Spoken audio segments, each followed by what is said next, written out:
It's episode 3 of the Generation Zen podcast, and today, technology expert Andrew Gilbert is joining me on the show today. Hello. And we're talking about NextGen Consoles, the 9th generation of consoles, and man oh man, how has time flown, dude. Oh yeah, I can just remember Grand Theft Auto, playing Grand Theft Auto on the Xbox One when it just came out. Yep, it feels like yesterday when I woke up one morning for Christmas, and I opened the present, and it turned out to be the Xbox One, and that was the first year it came out, and it's crazy. I still have the OG Xbox One, you know, the VCR looking thing, the big thing. That's the one I have. Yeah, that's the one I still use too, and it still works well. For the amount of time I play on my Xbox One now compared to when I used to, it's fine because, I mostly play on PC now, which we'll get to, and I play on Nintendo Switch. But these next-gen consoles, man, looking stacked. They're looking really nice.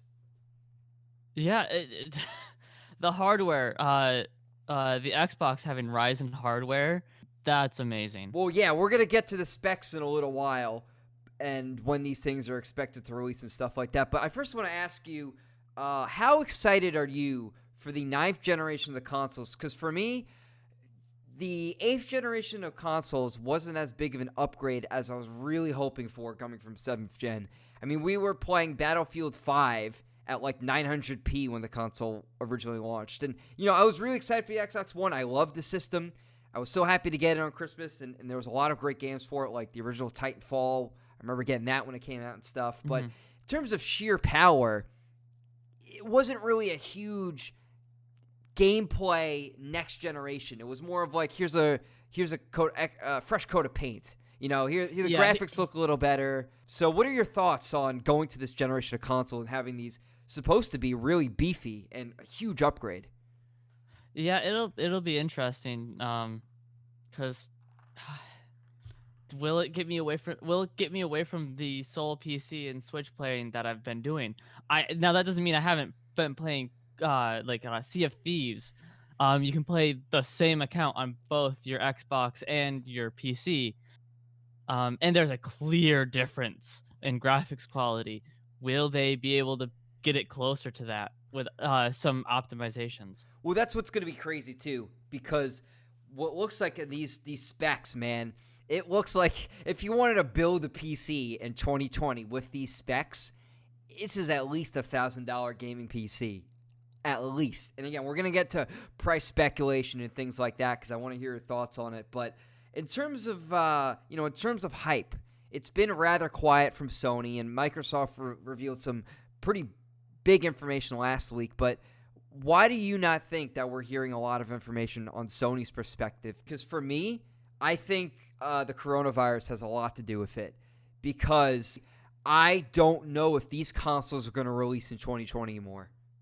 I'm not sure, because I think a lot of technology that was supposed to come out this year is not going to, and that might honestly include the iPhone, that might include the next OnePlus phone, that might include the Google Pixel, because honestly, you can't put anything off the table anymore with this thing going on, because Italy is having a huge infection problem. They're playing soccer games with no people in them.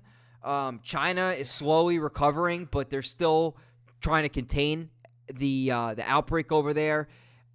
Japan closed public schools for a month, so this is getting really crazy. And obviously now in the United States, we're having issues in Los Angeles, and the state of California declared a state of emergency, and the city of emergency, and other states are following suit. So it's very, very possible that these things won't come out until spring 2021.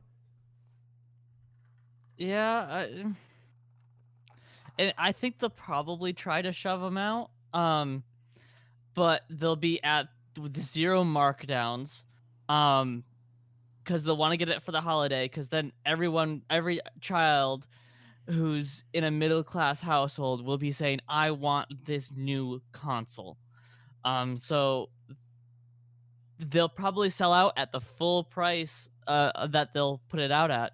And then after they get more waves and they can actually stock shelves consistently, then they'll start doing their markdowns and stuff. Well, so do you think that this year we're going to see the release of both consoles, even with the coronavirus?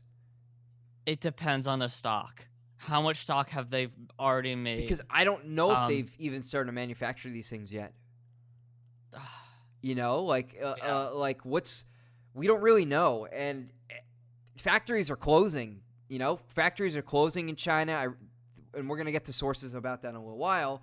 Again, in terms of that kind of thing, but factories are closing, and people are forced to stay home in lockdown because of this thing. So, I wouldn't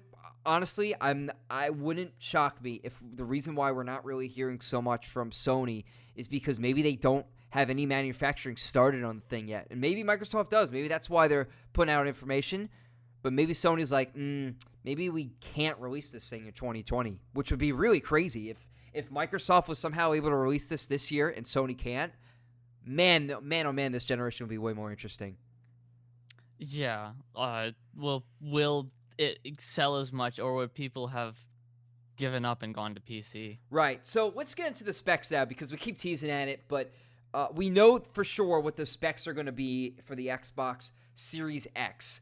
And the rumors are that there's going to be 2 consoles that launch at some point in the future. But for now, this is the more powerful system and the one that we know about. So we saw it literally looks like a mini ITX build in terms of the case. It's a huge case.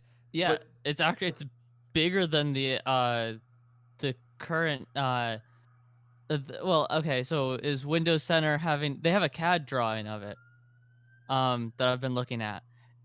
It looks like it's the current generation of Xbox. It's like double the size. It's like they went back to the same volume as the original Xbox One.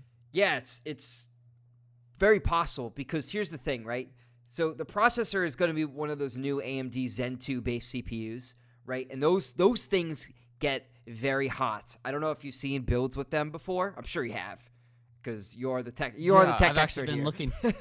I've been actually looking at some of them to build a new gaming rig, and it's like, Intel, what do you got going on there? Yes, and I'm glad to see that it's AMD, because with what they've been doing, it's gonna be awesome. And I'm just happy we're finally getting past those Jaguar CPUs, because those AMD Jaguar CPUs basically were the same or very similar from the 7th generation to the 8th generation in terms of, you know, the Xbox. And Sony followed suit, because when they made their PlayStation 4, they changed to the Jaguar because it was easier to develop on, but it wasn't nearly as big of an upgrade. They basically just did some overclocking on them and used the newest version, and that was about it. It wasn't as big of an upgrade as this, because these Zen 2 processors are beefy and they get very hot. So that's why they're probably going to cool the hell out of these things in terms of you know, fans and who knows what else is going to be in here to cool it. I hope we don't go back to the red ring of death. I hope not, because if that happens again, dude, that would be very scary for this generation. But hopefully they worked it out with AMD to cool these things, because there's also going to be an AMD graphics card in there as usual. It's kind of the trend over the past couple of years. So Microsoft also confirmed there's going to be 16 gigabytes of GDDR6 RAM. So that's going to be pretty interesting to see. Yeah, so an actual quantity, not just something that could fit into a small phone. Now, this is where things get very interesting. The storage on both the Sony PlayStation 5 and Microsoft's Xbox Series X, they're going to be a custom-based SSD. Well, SSD, hallelujah. So what's going to be crazy about these they're custom SSDs, though, that are designed for their games. And basically what's going to happen is that loading times, they said, are going to be cut significantly faster than the PlayStation 4 or Xbox One. Sony showed a demo a couple months ago where they played the new Spider-Man game on the PS5, and I think the loading time from the PS5 was like 2 seconds, and like the loading time on like the PlayStation 4 was like 16 or 17. So loading times are going to be super fast with these things. And we'll get to more features that we know from the Xbox as well. We'll just wait till Grand Theft Auto 6 comes out, and then we'll really know. Yeah, and well, I want to see what's going to happen from Halo Infinite. And again, we'll get to like exclusive games a little bit later, but they are keeping the Blu-ray drive as well. So GameStop can rejoice. They're going to be open for maybe another year. Who knows? But that's a selling point for me. Having a Blu-ray drive, yeah, I feel like for me, even though they have optimized hardware, the Blu-ray drive says to me that it has a dual use. The Blu-ray itself is especially a 4K Blu-ray, the data density is high enough. It's gonna probably be bigger than half what's left over from the OS drive. But the quality. Have you watched a Blu-ray recently, and then watched the DVD version right after it? No, not on a 4K Blu-ray. No, not on a 4K Blu-ray player. If you have a half decent TV, there's a significant difference. And then with UHD becoming more of a mainstream thing, where all these people who had regular HD TVs they're dying, and then they're replacing them, getting your movie library is so nice. Yeah, it's going to be interesting to see, though, because I'm wondering if we'll still have to download games, because that's the other point I was going to get to about the SSD is we don't know the size of it. And if it's only a 1 terabyte SSD, that's going to be kind of a problem, especially how big these games are now, let alone with next generation. You know, fitting games on the SSD is going to be tight, and I have a feeling that if we need expandable storage, we're going to have to buy proprietary SSD, USB drives from Microsoft and Sony, because I don't think that they want a regular consumer plugging in like a random, a random hard drive that they can get on like, Amazon or Walmart or something and being like, oh, the game runs slower and stuff. Especially these games are designed to be built on the SSD. I have a feeling we're going to see some kind of proprietary drives only work for the consoles. Yeah, and I wonder if the optimized hard drive or the SSD, obviously it's going to be NVMe. So that's expensive. Will it be that, or will it be some hybrid system like how Optane works? I don't think they're gonna put 2 terabytes worth of NVMe storage in a console.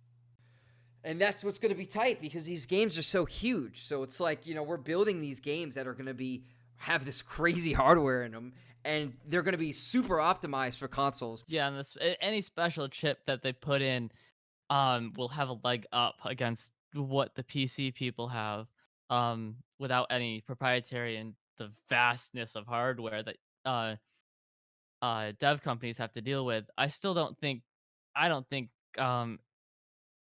I think the solution they're going to still have is a hybrid system, because like you said with Spider-Man, if you load an extremely fast storage and you tell it to cache just a loading screen, because if you do it enough times, it'll just be like, oh, I'll cache this chunk of data, and I'll be able to load it into RAM and load it into VRAM and run it super fast.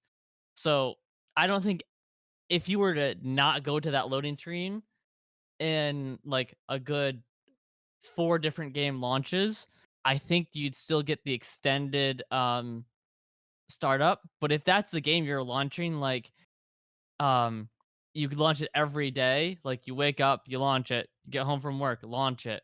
After dinner, launch it. Yeah, I think your launch times and your load times are going to be faster. I just don't think it's going to be consistent. So this is where it gets really interesting, because Microsoft also confirmed in their latest post that when you load a game up, it remembers exactly where you were and it picks up immediately where you left off. They have that feature now, kind of, in the Xbox One, but now they're going to have multiple game support for it. So you load right into the game exactly where you left off without having to reload the whole loading screen or loading from the main menu again. They're just going to pick up right where it left off, and you're going to be able to save multiple games like that. So if you're like, let's say you're playing Halo Infinite and you're at this one part of the campaign and you want to jump into Forza, you go to the Forza exactly where you were when you left off without having to wait. So Microsoft said that with the Xbox Series S, players can theoretically have a rotating salvo of games ready to play at any time. If you're waiting for a friend to log on for a Halo Infinite game, you can load up into a lobby and switch back to whatever single-player game you're jamming on. When it comes time to party up, swap back over without losing any time. But having that quick resume function is going to be great. But here's the thing, which is why I recommend people wait to buy a new TV, because this HDMI 2.1 is going to be a huge upgrade for gaming, because these consoles are going to be able to support 120 FPS gaming on a television. So if you're waiting to buy a TV, wait. Don't get one until you can get one that's HDMI 2.1 compatible, because you're going to want to be playing Halo Infinite at 120 frames per second on your 60-inch 4K TV. Let's be real. Yeah, and you're going to want to do enough research on the TV to know what modes you have to set it to in order to get proper response times. Exactly. So you want to be able to take advantage of that, because this is a huge feature that they just announced. And having that on a console do 120 frames per second is huge, because we only have had 60 frames per second for, basically for the past all generations previously. So having 120 frames that you don't need a big gaming PC to do it is awesome. However, I do wish that they had a DisplayPort on there so you could do 144 hertz. That would be awesome. Yeah, but how close do people normally have it to their TVs? To their monitors, you mean? Yeah, or the monitors, because that'll be interesting. Will people start actually proper desk gaming with these instead of having them at a TV? Obviously, still going to be a living room console, a living room device. So, yeah, and with how big these things are, it's gonna be very interesting to see, because we know the design of the Xbox Series X, as we mentioned before. It looks like a mini ITX build, but the Sony PlayStation 5 definitely looks a little different in terms of the demo, because they showed the sorry, I'm just gonna say it again. The PlayStation 5 looks different in terms of the way it looks, at least the demo kit, compared to the Xbox One Series X, because it's like this weird slant in the middle of it, and it looks really strange. So, do I think it's going to look like the dev kit? No, because the history shows that dev kits don't look at all like the console, but I am curious to see if Sony's going to make like a slimmed down version of their console that they can take advantage of this hardware. But for now, for this first go around, I would be very surprised if we don't see Sony have a console as big as Microsoft's, because like we mentioned, to cool these things get hot, and these things are going to run like super, super crazy. So and cooling, it makes me, it irritates me that no one has thought, oh, why don't we put a removable filter on these things? Yeah, that is interesting. How there's not like just a removable filter to catch dust. I'm surprised. That is a good point. I've been lately watching this one YouTuber who will take apart old broken down Xbox Ones and PS4s and just clean them out. I'm like, that's disgusting. Why can't we easily clean our own out, and then no one in this community, no one who is buying a console, at least the average person, knows how to take it apart, and it feels confident enough to rip off the warranty void sticker, even though the warranty is from 2013 or later.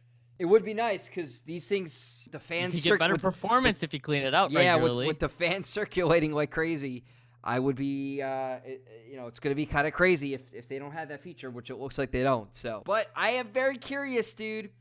How much is this thing going to be with these specs that we talked about? To build a PC on the market with these specs, you're dropping $800, $900 easily. How much do you think this is going to be? Do you think this is going to be a $500 system like I do? Or do you think Microsoft is going to say, you know what? Screw it. We want to really compete this generation. We had a terrible start last generation when Sony absolutely annihilated us. Sony basically won the generation by having that commercial where the guy says, you want to share PS3 games? Here you go. Or you want to share PS4 games? Here you go. You take the disc, you hand it to your friend, and he puts it in his console, and that was the ad. when Microsoft tried DRM and all kinds of garbo stuff that everyone hated. I am curious if Microsoft is going to say, screw it, we're launching this thing for $400. That would be insane. Well, it depends on what services they have. Are they gonna make a bundle that's a little bit more and sell PlayStation Plus with it? Roping people into that subscription. Well, it will be interesting because Microsoft said that Xbox Game Pass is going to carry over for the next generation of consoles, and they said that all their first-party games are going to get updates. So if you buy an Xbox One game and as soon as you upgrade to the Xbox Series X, you get the Xbox Series X game for free. There's no need to worry about buying the game twice, one for this generation, one for that generation. You just automatically get the next version. And that is awesome. I give massive props to that. Do you think that'll hurt their sales? Actually, the way Microsoft is doing business right now is very different than Sony, because Microsoft, since they're more than just a gaming company, right? Because most of Sony's market share does come from gaming. It's keeping it real. Microsoft, they have Windows, they have, their whole ecosystem, right? Microsoft now is moving to the point where they're trying to sell you on a service. So they want you, they don't care if you're playing on PC. They don't care if you're playing on the Series X. They don't care if you're playing on the Xbox One X. They want to keep people in the same family. And to do that, they want you to buy Xbox Game Pass, because that is where they're going to be making a ton of their money. So I don't think it's going to be a problem, especially for games coming the Xbox that are already on Xbox Game Pass and are coming to Game Pass. To me, I think that this is a great decision, and I think it's very pro-consumer, which is something they're doing much better than they did at the previous generation when they were trying to do all this crazy DRM stuff. Oh yeah, that pissed a lot of people off. You can install Windows 10 for free if you can deal with the little bug. Yeah, the watermark. You know, I heard a rumor recently that Windows 7 might be open source. I doubt that's ever going to happen. God, though. no. There's so But much. wouldn't that be amazing? There's so much proprietary code in there. There's no way. I know. Wouldn't that be amazing though if Windows 7 was open source? They'd make Vista open source before they make 7. I know. Again, it's not going to happen, but wouldn't it be amazing? I wouldn't even bother thinking about something that's so remote. Wow, something for at least a yes. No, I'm not. I don't care.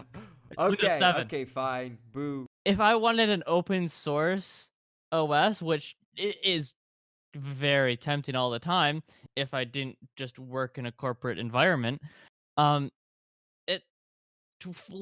already has 10 times better. I'm not a fan of Linux. You do know you can. There's so many. You can transfer your distros so easily. I like Windows, dude. I'm a Windows guy. I don't use Macs. I don't like Macs. I don't like iPhones. I'm a Windows guy. I'm an Android guy. It's the new server OS. Maybe Linux is good, but I don't know. Windows just makes things easy. Even Windows 10, a lot of people give crap about Windows 10, but I don't mind it.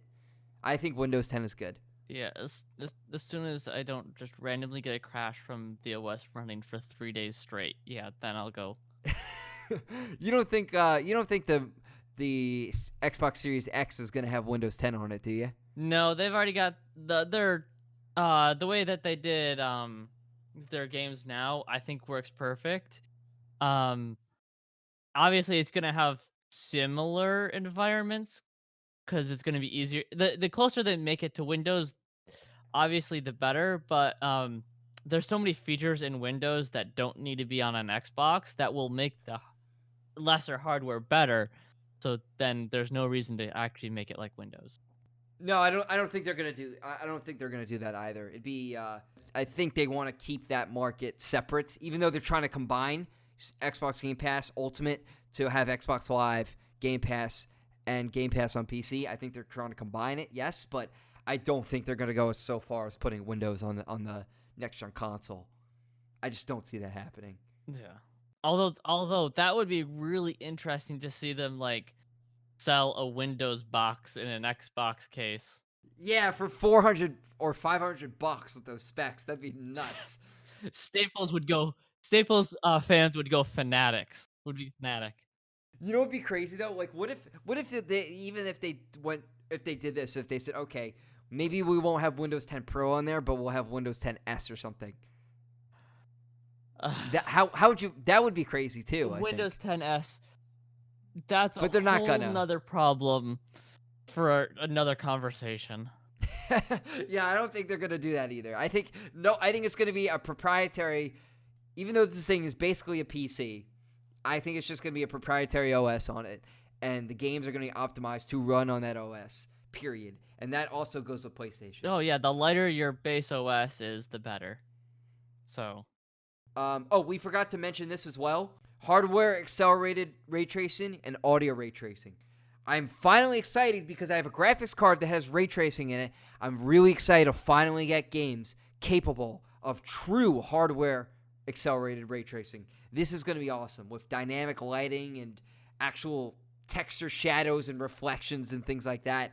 That's going to be badass, man. Oh yeah, and this is where NVIDIA was ahead of the curve, but if you're putting it in a console, game devs definitely have more of a motivation because everyone who owns that console will then have it.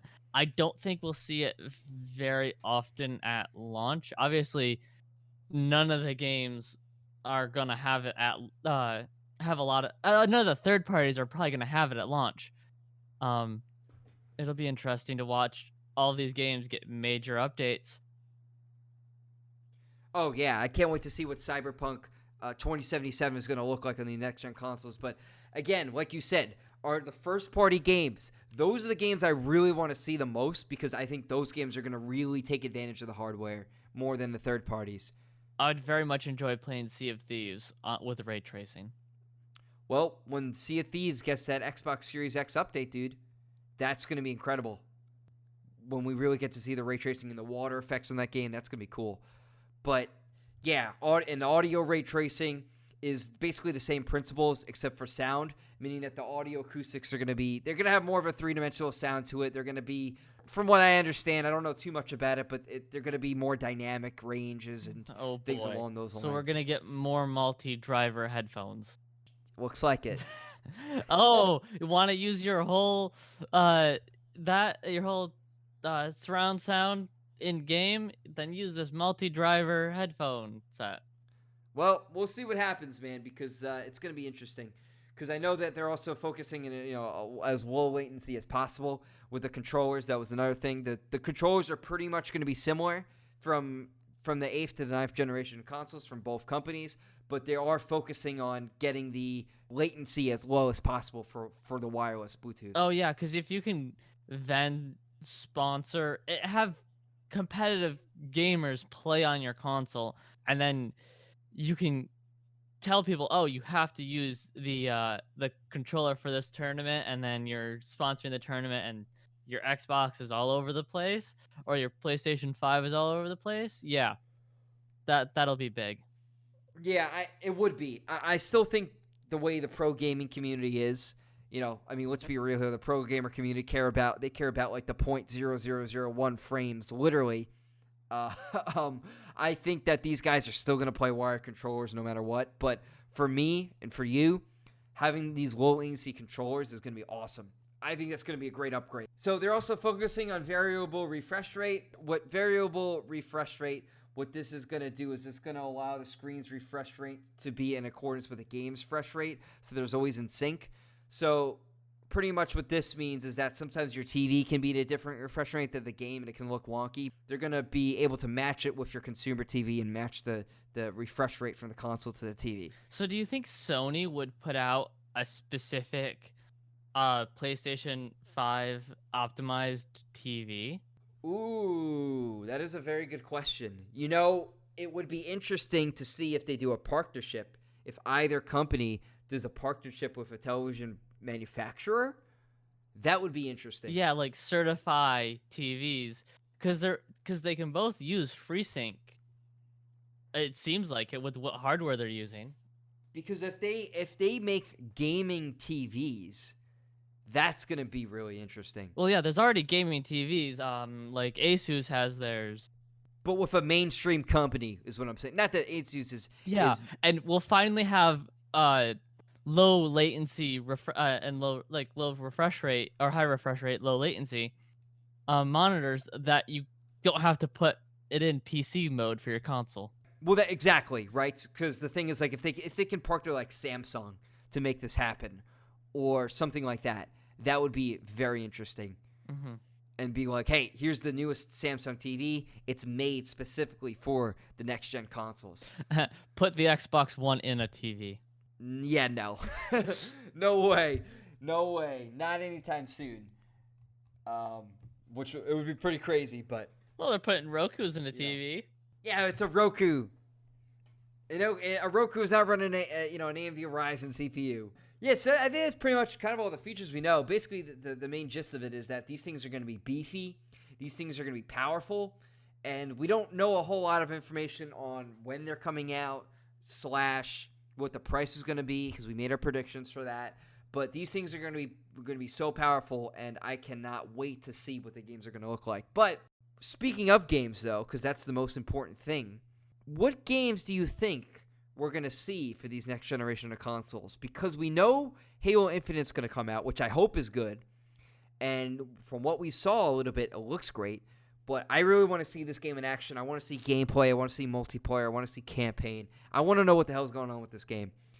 But in terms of what Sony's coming out with and what other stuff Microsoft's coming out with, you know, if I'm dropping $500 on this console with all these specs, I want to get a game that could take advantage of it when it comes out of the box. You know what I mean? Yeah. Otherwise, I'll just keep playing the Xbox, the regular Xbox One. So, what games do you think Sony is gonna maybe do some nostalgia and try to, you know, let's say reboot an old series to get people back, or is Microsoft gonna come out with another franchise game? Like, what do you think they're gonna do to help get the hype and captivate us to buy these things? Yeah, I feel like we would have already heard about it by now. If there was a big title that was going to come out, although it's still comparatively early.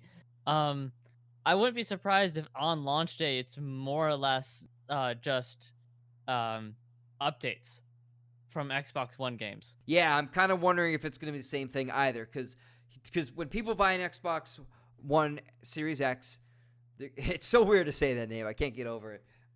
You know, they're going to go to the store and they're going to get that in Halo Infinite, and or if they have Xbox Game Pass, you know, they'll have Halo Infinite already. So I think that you're right, that we're going to see the main title come out for the Xbox be Halo, and everything else that comes with it are just going to be updates for it and say, this game's going to look better on the new console. Yeah, and it's going to play better. Yeah, and it's going to play better. It's going to play smoother. You get a higher refresh rate.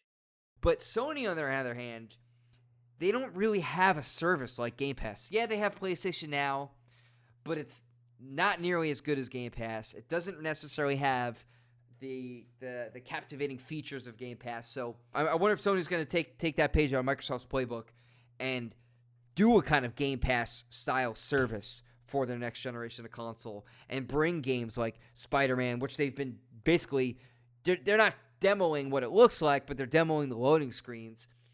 Which is kind of funny to say, but yeah, they're showing off how much faster the loading screens are and, you know, the power of that stuff. So I wonder if they're gonna do something like that as well. I wouldn't be surprised if they also have either of them have a marketing campaign about how, you get aggravated or you get bored with how long your game takes to load. With this new console, you can do it in less time. I agree 100%. I think that's going to be a huge marketing thing because that's what they talk about quite a bit, and they were mentioning that in both press conferences last year. Well, Sony didn't have one, but, you know, in their information reveals that they've talked about, it's like, yeah, loading screens are a big thing we're focusing on this generation, cutting that down. This whole quick resume movement, I guess you could call it, from both sides to try to get these games to load simultaneously on different save states and things like that. I think that's going to be a big selling point, and I think that's going to be something they're really going to focus on in the advertisement. Yeah, when I can play it, like, I'll go back to Sea of Thieves because it was one of the it was the biggest first one. The first biggest one that I am at least aware of, that I could play on my PC, and I had no motivation to upgrade my Xbox to one of the S's or the X, the X or whatever the other ones are. Yeah, the Xbox One, the Xbox One S, and the Xbox One X. Yes. Oh, it's X series. Okay. Yeah, and then the new one, the ninth generation one, they're calling it the Series X. That's the Yeah. temporary name. And you gotta get better features than what the PC people have. If you can make a device that has more features, because what motivation do I have right now when with my laptop with a GTX 1050 Ti in it has more hardware than an Xbox? Well, here's where your motivation is, right? Number one, these consoles, they're going to be launching retail price to build these things. If you and I were to buy these parts, there's at least $900, right? Because obviously Microsoft and Sony are not paying retail price to build these. So you're getting a very powerful, capable PC for considering a bargain in today's time, okay? So that's number one. Number two is you're going to get games that are going to be optimized from the hardware, right? So even though we have these powerful PCs and they're able to play these games at high resolutions and such, they don't necessarily take advantage of the hardware in terms of AI, in terms of worlds and levels and stuff like that. These consoles are, because the games are going to be built around the hardware, whereas the games now that are built around the hardware, they're used it for upscaling graphics and maybe speed and resolution and things like that. These consoles the way we play games are gonna be altered in this generation more so than the 8th generation. Okay, so that's number two, and I think really the third reason is, again, just the integration with the services here. Like Game Pass, there's going to be a lot of games that aren't going to be on the Game Pass PC that are going to be on the console that we're going to want to play. You know, Xbox Live is still a really good online service that Nintendo and Sony Sony's gotten much better than they were during the PS3 age, but Sony's still catching up in some ways, and Nintendo is, still in 1985 when they, in order to do their internet. I just got out a big fat iPhone. That's about it. I have an expensive proprietary hardware phone that I can stick 2 controllers on either side, basically. I want to really see how the generation changes as time goes along and how we play these games. How crazy is this AI going to be? Are we going to have, really dynamic AI that it feels like I'm playing against a real person? Yeah, will it have dedicated chips?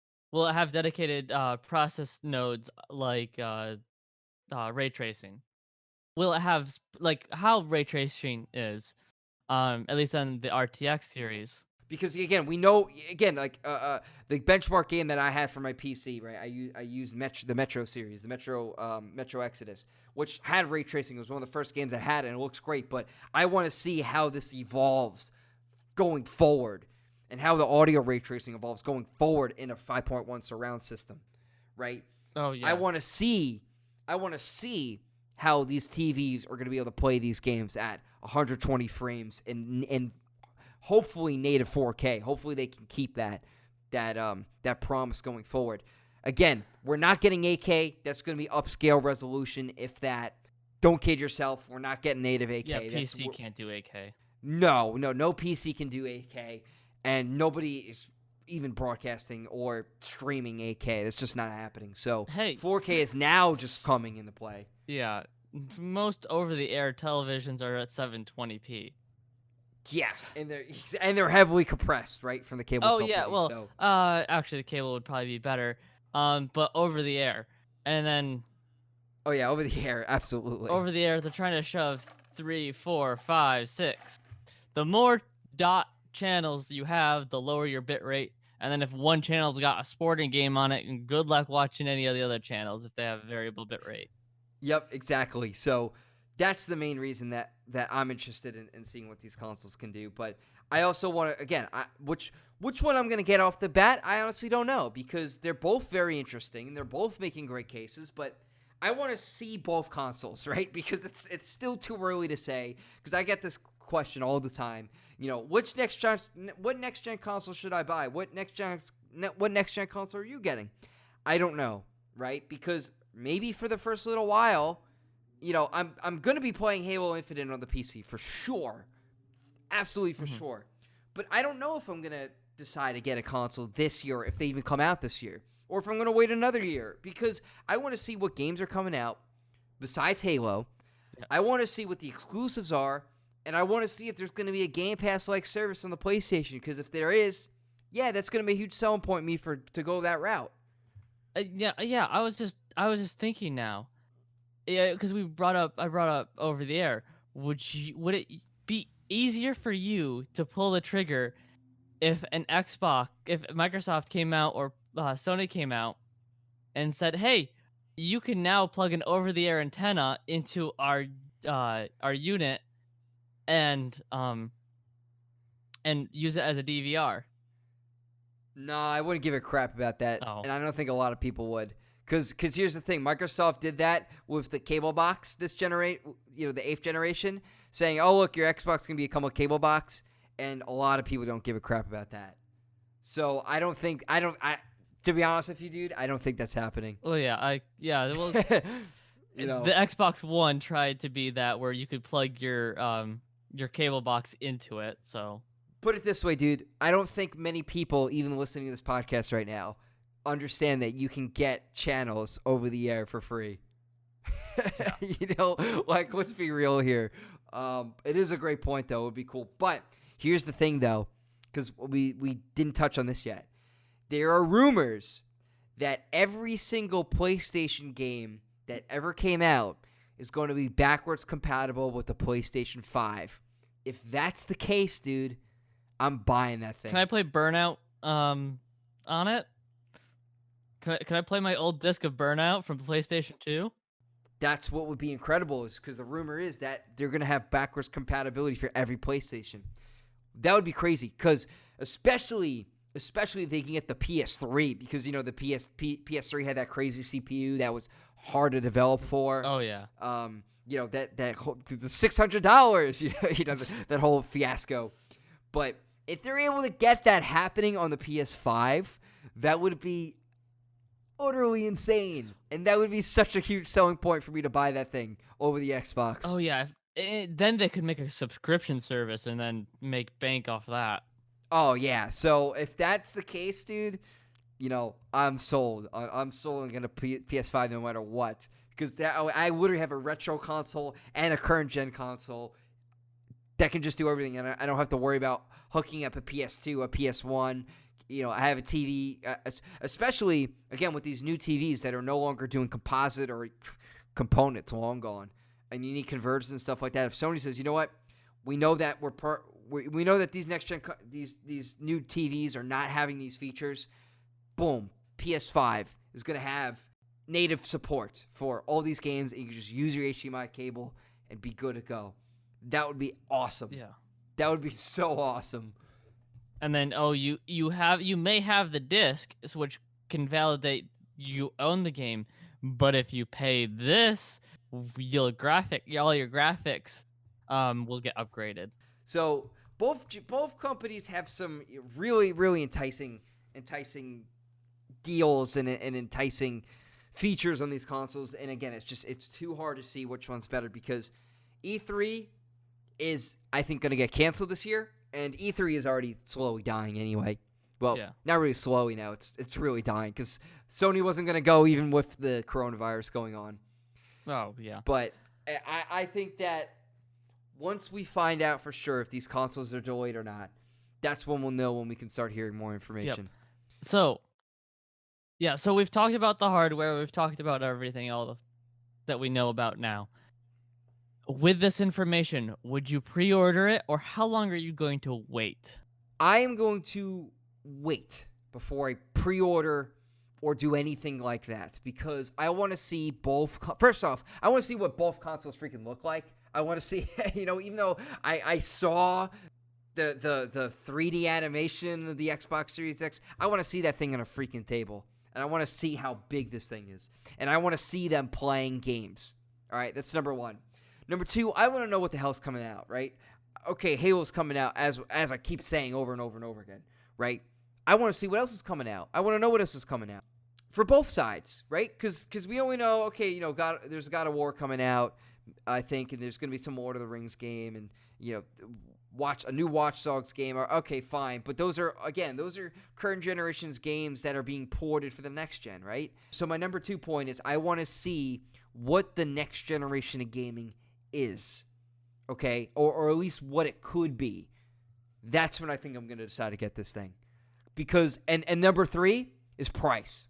Okay, I want to know how much this thing costs before I decide to make a decision on which one to get. And what I mean by this, I want to see what Microsoft says and wait until what Sony says, because if Sony says it's $500 and Microsoft says it's $400, I lean towards more the $400 mark. So, but again, if Sony has that backwards compatibility, which I'm also waiting for to be confirmed, it's tough. It's tough because I think eventually I'm going to get both. This generation, I did not have a PlayStation, and I kind of regretted it because there's games I want to play on there. But I'm probably going to get both at some point. But I want to hear what you think, because those are my 3 reasons. So hearing you, I'm definitely nowhere get it at launch. No, I have no desire. I have no time to play the games right now. So I the thing is, it's guaranteed. The longer I wait, the cheaper they're gonna be. So that holds true. That's true. But at the same time, though, you get a lot of value if you get the consoles early on, because how long was the 8th generation? Was what, 6 years? I think 2014. When did they come out? 2013. Yeah, it's like 2013 to 2020. That's a long time. So, that generation you paid $400 or you paid $500, depending on what console you got, and and they're still capable of playing games now.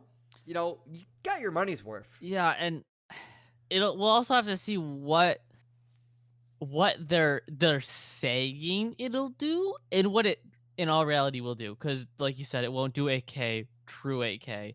Will it do true 4K? I don't think so. Not at the 120 refresh rate. I'd be happy with a nice true 2K 144p. So yeah, I much prefer higher frame rate over resolution. So I'm curious to see what other people are going to think. And what would be very interesting as well with this generation is, are we going to start getting game sliders? Are you going to be able to say, you know what, I want higher resolution instead of higher frame rate? Are we going to be able to decide that on these consoles? That would be interesting. If we could actually do settings changes, Yeah. That would be crazy. It's like, okay, I want 4K 60. I want 2K 144. Yeah, like that would be insane. If it's a storybook game, I want the 8K resolution or the 4K resolution, whatever your TV's max is, and then have it look as beautiful as possible. It's 30 frames per second, doesn't matter. It's a storybook game. Right, but if it's like, an online shooter, then we'll transition over to 120 frames. Yeah. So I hope they do that. That's what I would want. I think that's one of my most requested features this generation. Anything else that you wanted to add about this generation of consoles, my friend? This is a good overview, I think, of kind of what to expect on it. Again, a lot of people know this information, but I want to hear your thoughts on it before we start hearing some stuff. And one of the main questions that I get all the time is, why aren't we seeing more from Sony? Why aren't we seeing price? Why aren't we seeing release table? And again, I think that these consoles may be delayed into spring 2021, which wouldn't necessarily be a bad thing, because I think it worked in Nintendo's favor very well when they released the Nintendo Switch in spring. That was a very successful launch for them. Yeah, everyone had their Christmas money. Okay, so here's the thing, right? If the Olympics gets significantly altered due to the coronavirus, I think we will see Sony and Microsoft come out with statements saying the console's coming out next year. If they don't, if the factories start going back on track, the Tokyo Olympics starts going back on track, I think we'll have a good chance of seeing these things come out this year, right? It depends on a lot of factors. We might see it at a higher price, because they'll have to take away from their margin on this first batch. No, it seems like they're gonna have to take a chunk out of their margin for accelerated manufacturing. So if they have to speed up the rates of manufacturing because everyone wasn't working, because again, they shouldn't be working right now anyway. It's terrible that they would be. Whenever things starts coming back to normal, and the manufacturing companies say, okay, now we can do it. We can make these consoles, but it's going to cost you guys. I think the price is going to also be determined from that. Because if the console, let's just say Microsoft and Sony were both planning on launching this thing $400, and the manufacturing process to get these things accelerated was higher, they might say, ooh, we'll launch it for $500 now to make up for the price difference. Yeah, and then you'll always have the early adopters who will pay whatever price you mark it at. I guess we'll end on this note. In terms of a ballpark price range, my prediction is $500. Do you think we're going to see an over or under on that? I'm taking $500. If we're going to see it, I think it's going to be over. I don't see it being under. I don't see it. So I'm going to say launch holiday, it's going to be, I'd say $650, and then second... No! Well, $650? Wait a second. And then the second year, it's at least at the Black Friday, they're going to knock $100 off of it, maybe $150. I don't know if they will, because Nintendo still doesn't do that with the Switch, and it works out well for them. That's Nintendo. Nintendo has not, yeah, but they haven't discounted their console, and it's worked out well for them. Well, Microsoft and Sony could follow suit, dude. They might not necessarily want to do. They might do a game bundle. They might not knock down the price for a couple years. Yeah, I guess that's kind of what I did. And then GameStop and other places will offer other discounts for to entice you in to buy their holiday units. If GameStop's still around next year. Yeah. They had the best deal on the Switch. That was the one and only time I've ever sat in line, or not sat in line, stood in line for Black Friday. I think the consoles are going to be a high $600, and I think that's the max price they can do. And I think that the lowest price they're going to do is $500, because I think if they both come out with a second iteration of their console that might be a little less powerful, that might not have all the features, I think that's when they'll knock it down to $400, or maybe a little cheaper. But we shall see. NextGen consoles are right around the corner, and this is a very exciting time to be a fan of video games, to be a fan of tech. And even if you're a PC gamer, this benefits you, because now your hyper accelerated PC is going to have all the features that these consoles are going to have. That's going to conclude this episode of the Generation Zen podcast. This was a fun little conversation about the next generation of gaming with technology expert Andrew Gilbert. Sure. We're going to have lots more once we get more information on these next-gen consoles, once we get a price, once we get more specs, once we see what the hell these things look like in person. Me and Andrew are going to come right back on the show and do an emergency podcast where we talk about these features in depth. So I'm excited for this generation of consoles. It's coming out soon. Hopefully we don't have to wait another year. But obviously, the safety of everybody is more important than getting these things out. And to stop this disease from spreading, because it's getting really out of hand right now. And whatever we got to do to make it stop, we got to make it do to stop. So in the meantime, enjoy your Xbox One, enjoy your current gen console, enjoy your Switch, enjoy your PC, because we don't know when the hell these things are coming out yet. So guys, thank you so much for tuning into this episode of the Generation Zen podcast. Andrew, thanks again for coming on the show, buddy. It was great to have you on. Yeah, it was fun. So he'll be back on again for many more episodes as we continue the hype for the next generation of consoles. And I'll see you all in the next episode. Later, folks. Bye.